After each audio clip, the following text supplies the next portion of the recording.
अर्रहमान रहीम अस्सलाम वालेकुम नाज़रीन, उम्मीद करता हूँ आप तमाम लोग खैरियत से होंगे। इस व्लॉग के अंदर जी सुप्रीम कोर्ट से कुछ अहम खबरें हैं। आप तक इत्तलात कैसे पहुंचेंगी, कौन पहुंचाएगा, उस हवाले से सुप्रीम कोर्ट के ऑर्डर्स आ गए हैं। और कुछ सियासी बात करते हैं। हमने देखा कि कुछ गेमा गेमी थोड़ी सी कुछ 5-10% गेमा गेमी इलेक्शन कैंपेन की नजर आ रही है। मुस्लिम लीग नून, पीपल्स पार्टी जलसे जुलूस कर रही है और तहरीक इंसाफ को तो खैर इजाजत ही नहीं है, बेचारे वो तो सांस नहीं ले सकते। लेकिन बदकिस्मती की बात यह है कि 2024 जहां इंफॉर्मेशन का फ्लो इतना ज्यादा है, मुझे दुख होता है कि एक वो सियासी जमात जिसके लिए तमाम राहें हमवार कर दी गई हैं, उनकी तमाम तर सियासत फिर भी झूठ पर मबनी है। एक से बढ़कर एक झूठ बोले जा रहा है उस सियासी जमात का वर्कर और लीडर, और लोग उनको काउंटर पे काउंटर किए जा रहे हैं। बट इवन देन वो पैडल झूठ को किए जा रहे हैं और फिर सबसे ज्यादा बदकिस्मती मेरे नजदीक ये है कि उस झूठ को नेशनल मीडिया फैलाने में नून लीग की मदद कर रहा है। इट्स वेरी अनफॉर्चुनेट कि जहां पर हमारा काम ये था कि हम वो झूठ को बोलते कि दिस इज रॉन्ग, आप ये गलत बोल रहे हो, this is not happening, this is not possible.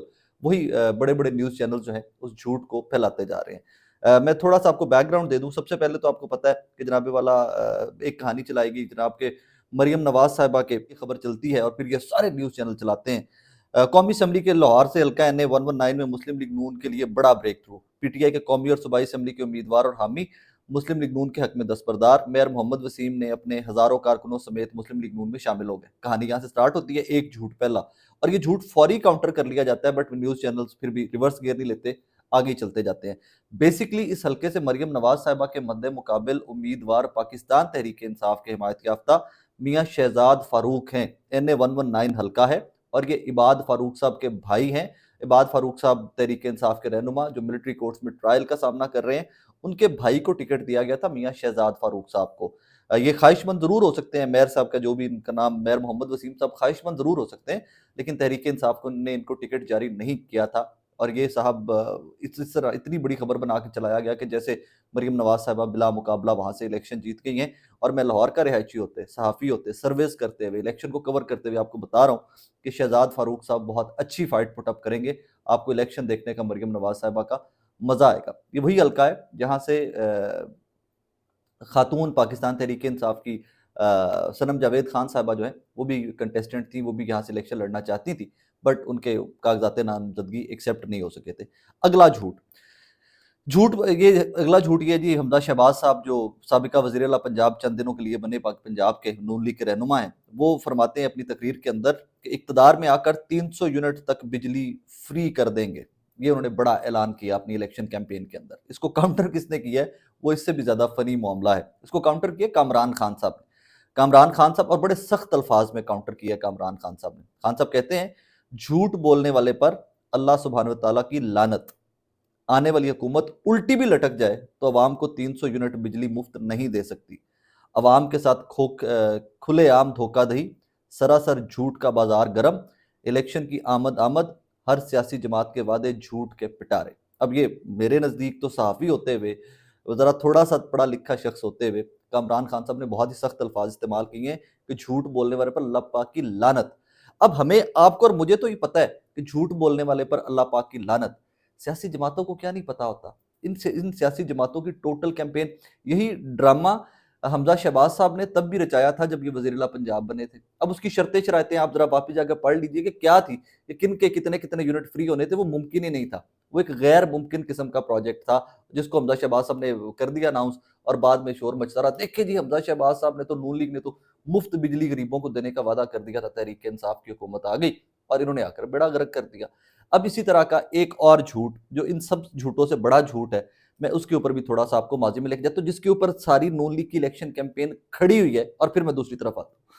Mohammad Zubair साहब साबिका गवर्नर सिंध के, मुस्लिम लीग नून के गवर्नर थे, और बाजवा साहब वाली डील जो थी, वो क्लेमेंट है, वो बार बार कह चुके हैं कि नून लीग की और बाजवा साहब की जो डील थी वो मेरी कोशिशों का नतीजा थी, क्योंकि इनके वालिद भी जनरल साहब थे, असद उमर साहब के भाई हैं और पॉलिटिशियन हैं, PMLN से इनका ताल्लुक है या था, अब ये सिचुएशन मुझे क्लैरिटी नहीं है इसके अंदर। जुबैर साहब ने रात को फिर जोर दिया एक चीज के ऊपर। इन्होंने ये स्टेटमेंट पहले भी दी थी, लेकिन PDM, पीपल्स पार्टी, इन तमाम सियासी जमातों की मुकम्मल इलेक्शन कैंपेन और तहरीक इंसाफ के खिलाफ बयानिया सिर्फ एक था, और वो बयानिया इन्होंने जबरदस्त कर दिया है। फरमाते हैं मोहम्मद जुबैर साहब कि जब इमरान खान के खिलाफ तहरीक अदम एतमाद पेश की गई, तब डिफॉल्ट का खतरा नहीं था। एक्सचेंज रेट इस वक्त 175 रुपए के आसपास था। स्टेट बैंक के पास 16 अरब डॉलर तक के रिजर्व थे। फिर एक वक्त ऐसा आया कि रिजर्व 3 अरब डॉलर से नीचे चले गए, और इसके ऊपर टोटल मुनहसर है मुस्लिम लीग नून की कैंपेन इस टाइम के ऊपर कि हम तो रियासत बचा रहे थे, सियासत कुर्बान कर दी। शहबाज शरीफ साहब बार बार फरमाते हैं हमने तो रियासत बचाई, सियासत कुर्बान कर दी। अब सियासत कुर्बान की आपने अपने केसेस के चक्कर में, क्योंकि ये आपकी पार्टी का बंदा है भाई जो हमें बता रहा है कि कोई डिफॉल्ट का खतरा नहीं था, कोई पाकिस्तान के ऊपर डिफॉल्ट की नंगी तलवार नहीं लटक रही थी। आप लोगों की नाअहलियां, आप लोगों की बैड गवर्नेंस और आप लोगों का टोटल फोकस अपने केसेस की जानिब होते हुए आपने पाकिस्तान को इग्नोर कर दिया। तो आपने बेसिकली रियासत नहीं बचाई थी, आपने सियासत कुर्बान नहीं की थी, आपने अपने अपने खानदान, अपनी अपनी लूट मार जो थी सिर्फ वो बचाई थी। मुझे माफ कर दीजिएगा मैं सख्त जुमला कह रहा हूं, लेकिन यस, आपने इतना पाकिस्तान के ब्रेन, जो पाकिस्तानियों के ब्रेन है, उनमें ये हैमर किया इस इंफॉर्मेशन को, पाकिस्तान डिफॉल्ट कर रहा था, पाकिस्तान डिफॉल्ट कर रहा था, पाकिस्तान डिफॉल्ट कर रहा था। हाँ, डिफॉल्ट कर रहा था जब 3 बिलियन डॉलर पे आ गए थे।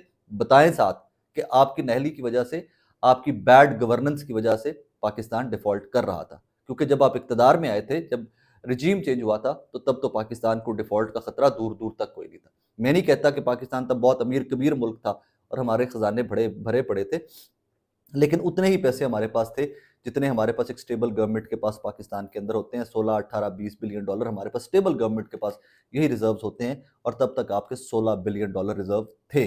मैं नहीं कह रहा, नून लीग का अपना साबिका गवर्नर कह रहा है, मोहम्मद जुबैर साहब कह रहे हैं। अब जरूरत क्या पड़ गई इन तमाम झूठों की? क्या जरूरत पड़ गई? एक तरफ मरियम नवाज साहबा कहती हैं जनाब कि हम इतने यूनिट बिजली फ्री कर देंगे, पीपल्स पार्टी वाले कहते हैं इतने यूनिट बिजली फ्री कर देंगे। उन्हीं को काउंटर कौन करता है? इसहाक डार साहब। एक दिन मरियम नवाज साहब स्पीच, एक दिन बिलावल साहब ने स्पीच दी कि हम 200 यूनिट बिजली फ्री कर देंगे या 300 यूनिट बिजली फ्री कर देंगे। उस दिन शाम के शो के अंदर हम बैठकर इसहाक डार साहब कहते हैं कि मुमकिन ही नहीं है। अगले दिन मरियम नवाज साहब वो स्पीच या वो स्टांस ले लेती हैं कि हम इतने यूनिट बिजली फ्री कर देंगे। अब साबिका वज़ीर आला पंजाब जनाब हमजा शहबाज शरीफ साहब कहते हैं, और उनके लिए इंतहाई सख्त अल्फाज का चुनाव करते हैं जनाब कामरान खान साहब। आगे बढ़िए तो एक और खबर है, हैवी हार्ट के साथ डेमोक्रेट होते हुए, जमहूर पसंद होते हुए। देखिए, जमहूरियत में गलतियां कोताहियां हैं पाकिस्तान की, हर पूरी दुनिया के अंदर जमहूरी निज़ाम के अंदर गलतियां कोताहियां होती हैं, लेकिन बदतरीन जमहूरी निज़ाम भी बेहतरीन आमरीत के निज़ाम से बेहतर है, और मैं इसके ऊपर बिलीव करता हूँ। फवाद चौधरी साहब आपको पता है जेल में हैं। फवाद चौधरी साहब ने एक खत लिखा है, और उस खत में उन्होंने इलेक्शन लड़ने से, उनके खानदान ने, उनकी फैमिली या उनके ग्रुप ने दस्तबरदारी का ऐलान कर दिया कि बाइकआउट कर देते हैं, हम इलेक्शन लड़ते ही नहीं है क्योंकि आपने हमें लड़ने नहीं देना। उस खत के कुछ इक्तबास या कुछ लाइंस में सिर्फ आपको सुनाना चाहता हूँ। जेलम में कैसे इलेक्शन हो रहे हैं सुनिए और सर धुनिए। सबसे पहले तो मुझे जाली मुकदमों में गिरफ्तार कर लिया गया और खुद ही इलेक्शन से दस्तबरदार हो जाऊं। फिर मेरे कागजात नामजदगी भरने में रुकावट डाली गई। जब मेरा भाई फराज चौधरी कागजात नामजदगी जमा करवाने जेलम पहुंचा तो उसे गिरफ्तार कर लिया गया और धमकी दी गई कि जेलम में नजर मत आना आप। उसके बाद हिबा चौधरी साहबा जो है, उनकी बेगम जो है, उनके कागजात नामजदगी की बात करते हैं और कहते हैं कि 2 प्लॉट वो जाहिर कर दिए गए, बता दिए गए कि इनके 2 प्लॉट हैं जिन्होंने नहीं लिखे गोशवारों में, जो हमारे थे ही नहीं। हाईकोर्ट मामला पहुंचा तो वहां जाकर पता चला कि जनाब ये सोसाइटी ही एग्जिस्ट नहीं करती जिसके प्लॉट हमारे पेटे डाल दिए गए। जब वो भी मामला खत्म हो गया तो उसके बाद कहा गया कि आपने इजी पैसा अकाउंट नहीं जाहिर किया। अब आप लोगों के लिए भी ये खबर है कि तमाम लोग जो कल को कोई इलेक्शन लड़ने का इरादा रखते हैं अपना इजी पैसा अकाउंट जाहिर करे आज, वरना फवाद चौधरी साहब बड़ी होगी। तो कहते हैं हमारा इजी पैसा अकाउंट के ऊपर रखकर हमें कह दिया जी आपने अपना इजी पैसा अकाउंट जाहिर नहीं किया। आगे चलिए तो फवाद चौधरी साहब लिखते हैं कि इन हालात में समझता हूं कि मुझे इस जाली इंतखाबी अमल का बाइकआउट करना चाहिए। इलेक्शन कमीशन अपने फ़राइज़ की अंजामदही में बुरी तरह नाकाम हुआ है। इस उनसे इस्तीफे का मुतालबा करना वक्त का ज़िया है। जब इज़्ज़त नफ्स और तारीख में पोजीशन शख्सियात के लिए अहम भी ना हो तो ऐसे मुतालबे उनसे करना वक्त का ज़िया है। ऐसे इंतखाबात से बनने वाली हुकूमत ना सिर्फ इखलाकी बल्कि कानूनी मैंडेट से भी महरूम होगी और मुल्क के मसाइल और चैलेंजेस से नबरद आजमा होने की कतई सलाहियत नहीं रखती होगी। तरे हालात मैं और मेरा ग्रुप इन इंतखाबात के मुकम्मल बाइकआउट का ऐलान करता है। फवाद अहमद चौधरी उम्मीदवार NA60, NA61 जेहलम और फवाद चौधरी साहब के सिग्नेचर हुए हैं। ये जनाब एक अहम डेवलपमेंट, मैं फवाद चौधरी साहब के इस्तीफे वो इंतखाबात से बाइकआउट को बड़ी डेवलपमेंट नहीं समझ रहा। जो उन्होंने लिखा है वो हर पाकिस्तानी की आवाज़ है जो जमहूर पसंद। मौजूदा हालात के इलेक्शन, जिस किस्म के इलेक्शन हो रहे हैं, ये इलेक्शन कम सिलेक्शन ज़्यादा, और सिलेक्शन भी बदतरीन सिलेक्शन है। ہم مانتے ہیں کہ الیکشنز میں ہر سیاسی جماعت ایک دوسرے کے اوپر الزامات لگاتی ہے کہ دھاندلی ہو رہی ہے، ایک کے ساتھ زیادتی ہو رہی ہے، ایک کے ساتھ زیادتی ہو رہی ہے، لیکن اس وقت تو زیادتہ ہوا ہے بھائی، اس وقت تو کوئی بھی آپ اس کے لیے لفظ استعمال کر لیجیے، اس وقت انتہا ہو گئی ہے۔ اور اس کے بعد کسی بھی ذی شعور کو، کسی بھی ڈیموکریٹ کو الیکشن پروسیس کی طرف نہیں جانا چاہیے تھا، بائیک آؤٹ کرنا چاہیے تھا، لیکن سیاسی جماعت کے ہوتے ہوئے نہیں۔ جو سیاسی جماعت کے ٹکٹس کے اوپر لڑ رہے ہیں، جن کو سیاسی جماعتوں نے اکوموڈیٹ کیا، ان کو الیکشن لڑنا چاہیے۔ یہی جمہوریت ہے، فائٹ بیک کرنا چاہیے اپنے حق کے لیے، اپنے ووٹر کے لیے، ان کو دبا کر فائٹ بیک کرنا چاہیے۔ آخری خبر جناب آج کی، ہمارے پاس ایک ہی سورس ہوتا ہے انفارمیشن کا، وہ کورٹ رپورٹرز ہوتے ہیں سپریم کورٹ کی کارروائیوں کا، کہ سپریم کورٹ میں کیا ہوا، کس کی طرف انصاف گیا اور کیسے کسی کو ٹارگٹ کیا گیا، یہ تمام چیزیں ہمیں رپورٹ کرتے ہیں رپورٹرز، اور وہی ہمیں بتاتے ہیں کہ یہ غلط ہو رہا ہے، یہ صحیح ہو رہا ہے، بلا بلا بلا بلا۔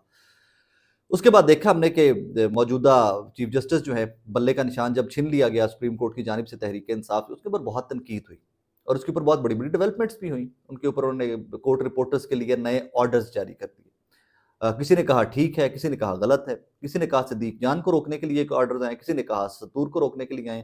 میرے نزدیک یہ اسناد ملک صاحب اور ثاقب بشیر صاحب جیسے رپورٹرز جو کاریگر قابل ترین رپورٹرز تھے، ان کا راستہ روکنے کے لیے تھا۔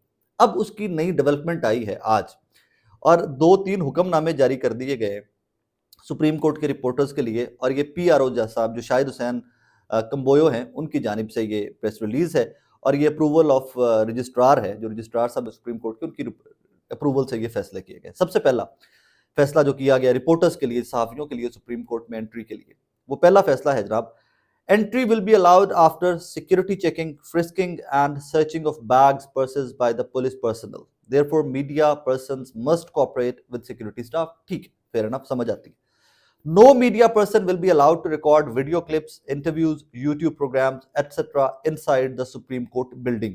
اب مجھے نہیں پتا کہ اس بلڈنگ کو کیا پورا احاطہ جو ہے چاروں طرف کی، جو صرف بلڈنگ وہ نہیں جو کورٹ روم ہے، میری ذاتی رائے یہ ہے کہ اس میں پورا احاطہ ہی جو ہے اس کو بلاک کر دیا جائے گا۔ جب 9 مئی کے بعد اے ٹی سی میں بہت زیادہ کیسز تھے، تو اے ٹی سی میں بھی بین کر دیا گیا تھا، میڈیا یہاں پر کوئی کیمرہ نہیں نکال سکے گا، کوئی موبائل فون سے بھی ریکارڈنگ نہیں ہوگی۔ لاہور کے اے ٹی سی میں بھی یہ ہو چکا ہے پہلے۔ No cell phones will be allowed inside the court room. اب اس کا پیچھے بیک گراؤنڈ کیا ہے وہ بھی سن لیجئے۔ اس کے پیچھے جناب یہ کہانی ہے کہ رپورٹرز وہاں کورٹ روم کے اندر سے بیٹھ کر ہی ساتھ ساتھ ٹویٹ کر رہے ہوتے تھے، اور ساتھ ساتھ خبریں اپنے آفیسز واپس بھیج رہے ہوتے تھے، وہ ٹی وی سے انفارمیشن آپ کو مل رہی ہوتی تھی۔ آگے چلیے، in case of any important case hearing where limited space and heightened security warranted exclusive entry of a select number of journalists only. One person from each media house will be allowed entry. Other journalists will be accommodated in alternate courtrooms to observe the proceedings. ایک ادارے کا ایک، ٹھیک ہے یہ تو justified ہے کہ ایک ادارے کا ایک ہی رپورٹر ہونا چاہیے، کیا کہ پورے کا پورا ادارہ اٹھ کر تو نہیں چلا جا سکتا، ایک بہت امپورٹنٹ پروسیڈنگ ہے تو جگہ ہی نہیں ہوتی۔ لیکن اس میں پھر سے کچھ معاملات جو ہیں صحافیوں کے، وہ اس کے اوپر لوگ ناقد نظر آتے ہیں، وہ تنقید کرتے نظر آتے ہیں، وہ کہتے ہیں کہ جناب سپریم کورٹ آف پاکستان سے تنقید برداشت نہیں ہو سکی، ججز جو ابھی موجودہ ججز ہیں ان سے تنقید برداشت نہیں ہو سکی، لہٰذا انہوں نے یہ قدغن لگا دی ہے۔ مجھے اس کے ذاتی طور کے اوپر اس کے صرف ایک آدھے پوائنٹ سے اختلاف ہے، بالکل باقی میں سمجھتا ہوں یہ جسٹیفائڈ ہے۔ ہاں تلاشی ہونی چاہیے، کیوں نہیں ہونی چاہیے؟ ہم اسمبلی کور کرنے جاتے تھے، ہم کورٹ کور کرنے جاتے ہیں، یہاں پر بھی لاہور ہائی کورٹ بھی، تو یہاں پر بھی کمپیوٹرز اور وہ ایون میرے پاس یوزلی ساتھ آئی پیڈ ہوتا ہے میرا فون کے ساتھ ساتھ، تو کیونکہ میں نے وہیں پہ مینی ٹائم وہیں پہ خبریں بنانی بھی ہوتی ہیں، تو وہ پیڈ فون ہر چیز باہر رکھ لیا کرتے تھے، لاہور ہائی کورٹ کے بھی نہیں اندر جانے دیتے تھے، اسمبلی ہال کور کرنے جاتے تھے باہر رکھ لیا جاتے تھے سب کچھ، اور اگر وہاں سے ریکارڈنگ بھی کی جاتی تھی تو وہاں کا اسمبلی کا سٹاف جو تھا روک لیتا تھا۔ ایک چیز کے اوپر مجھے اختلاف ضرور ہے یہاں پر، وہ یہ ہے کہ جناب والا کہ آپ اپنی مرضی سے پک اینڈ چوز کریں گے کہ جی فلانا صحافی آ سکتا ہے، فلانا صحافی نہیں آ سکتا، فلانا آ سکتا ہے، فلانا نہیں آ سکتا۔ نمبر 2 جو اس کے اندر زیادتی ہے کہ کورٹ روم کے اندر تو خیر ریکارڈنگ ہوتی نہیں ہے، لیکن بلڈنگ جو سارے اطراف ہیں وہاں پر جو ریکارڈنگ روک دی گئی ہے، اب کسی کو بھی بڑی خبر دینے کے لیے وہ پورا نکلنا پڑے گا صحافی کو، وہاں سے بلڈنگ سے باہر آ کر، احاطے سے باہر آ کر پھر وہ رپورٹ کر سکے گا، اور یہ بھاگنا اندر باہر جو لوگ رپورٹ کرتے ہیں دے انڈرسٹینڈ یہ اچھا خاصا ہیکٹک عمل ہے۔ بہرحال اٹس ڈن، یہ حکم نامہ آ گیا ہے، اور لوگ اس کے اوپر تنقید یہ کر رہے ہیں کہ جناب موجودہ جو چیف جسٹس صاحب اور باقی ججز جو ہیں وہ تنقید سے ڈر گئے ہیں، یہ پتہ نہیں کیا، میں اس کے اوپر زیادہ کامنٹ نہیں کرنا چاہتا، بٹ اس میں تو سختیاں صحافیوں کے لیے بہت زیادہ بڑھا دی گئی ہیں، اینڈ آئی ہوپ کہ قاضی فائزہ صاحب بات تو اس کے اوپر آزادی اظہار رائے کے اوپر بہت کرتے ہیں، تو I'm sure کہ جب یہ ریزرویشنز ان تک پہنچیں گی کہ صحافیوں کی ریزرویشنز ہیں، تو وہ ری وزٹ کریں گے اپنے فیصلوں کو، اور کہیں گے کہ نہیں یار جس طرح صحافیوں کا حق ہے، جس طرح باعزت طریقے سے ان کو کور کرنے کی اجازت دی جائے۔ اپنا بہت سارا خیال رکھیے گا، دعا میں یاد رکھیے گا۔ اللہ حافظ۔